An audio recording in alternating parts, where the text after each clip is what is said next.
This series about the do the public enterprise boards in Namibia, do they have what it takes in terms of their fiduciary duties? So in the first video, we've looked at the fiduciary duties and the what does it mean in terms of good faith, care, skill, due diligence, all based on a foundation of intellectual honesty, where we have said that the first one of good faith means that there should be no conflict of interest of a board member, and if you have, you must declare it in an asset register and before a meeting. Then, in terms of skill, you must bring a specific skill to the board, and if you don't have the skill, don't accept the appointment of the board just because it's because you see it as a status. And then care, you must take care as a board member of the company or the public enterprise as if it's a disabled person, the same way. And then also and due diligence, you must do your homework. You must find the information, find the answers. If you can't find the answers, ask people where to find it. Find valid sources, verify sources, use sources that are not falsified, and use sources that are reliable. That ties also in with the requirements for research, and not quite a number of people in Namibia sitting on boards know how to do research, because they are not involved in the research, I suppose. Then all based on a foundation of intellectual honesty, meaning whatever you do at the board, you must do it to the best of your ability, your competencies, and with the attitude and aptitude that is performed to the best of your ability, so that when you wake up at 3 o'clock at night, you know that you have made the right decision. And the fiduciary duties means that you are accountable, you are personally and individually liable for decisions of the board, and therefore you have to indicate as such that's been recorded in the minutes if you disagree with any board decision, so that you are not being held liable. And the board can be sued, so you are collectively liable, but also individually for board decisions. And board decisions needs to be transparently communicated to also the management, the stakeholders, and the shareholders. That should be informed so that they can evaluate if you actually fill your fiduciary duties as a board director and not just the minister. Because the people best capable to determine if you are able to fulfill or have fulfilled your fiduciary duties are actually not the minister, and it's a political appointment, and that is not the best merit-based person appointed to make the appointments on public enterprise boards, but actually the management and the stakeholders in such a case. And in Namibia, the government is probably the main, sometimes only shareholder of public enterprises. So this video will talk about the role and responsibility and what happened at the Small Medium Enterprise Bank. Now, the Small Medium Enterprise Bank was created as the brainchild and by the late Dr. Haki Geingob, the late President of Namibia, while he was the Minister of Trade and Industry. And the idea was to that small medium enterprises should be encouraged, that the people that doesn't have money, that are not part of the elite, should be able to apply and come up with business plans in order to apply for a small medium enterprise loan to encourage entrepreneurship. Now, this has been done without even tax breaks, For the first few years, like in Zanzibar, we have received the first 10 years a tax break, not paying any tax regardless of your income, for example. So it was a great development in terms of the initiative taken by the late president. The community and also public enterprises like the city of Windhoek and other public enterprises were encouraged to provide funding to the small medium enterprise bank. A building were required, bought, where there was a private company situated in. Then they have to lift, and this building then belonged to the government, or it was leased. I'm not sure. I suppose they've bought the building, and the CEO was also the deputy chair of the board, and over a 5-6 year period the bank operated. I've talked to some Namibians that had been involved with the bank with operations, and they told me they didn't have any idea to have doubt what is going on at top management level. Now, the first chairman was Mr. Nasishi. He was also previously one of the permanent secretaries of the Ministry of Agriculture, and he was also known as Mr. 10%, because of allegations of corruption.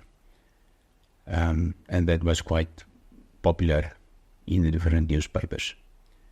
And then the second chairman was Mr. Frans Kapoffie, the current Minister of Home, current Minister of Defense, and previously also the Minister of Home Affairs. And then the last chairman was Dr. George Mata, the previous and current on contract Deputy Secretary to Cabinet. Now, none of these people that I know of have any bank experience. Obviously, just political appointments, indicating that with no banking experience, the best people are not appointed on boards to lead banks. None of them, as far as I know, have had MBAs or MBAs with financial specialization. So how the government could have appointed chairman of the bank without that qualifications and merit doesn't make sense to me. However,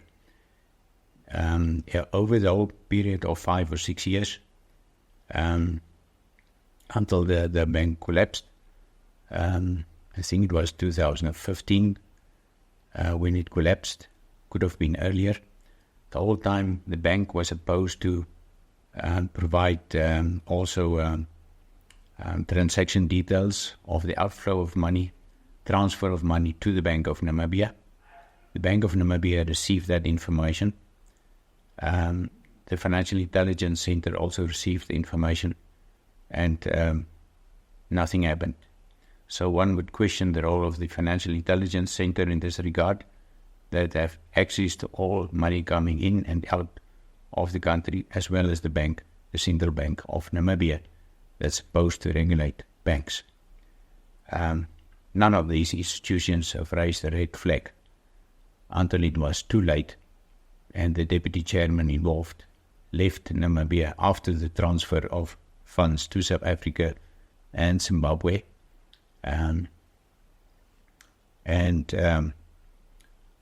It is well known also that by Namibians that where the person is, as far as I know, and until now nobody have been served in court. Any court proceedings have started to take people accountable and hold people liable.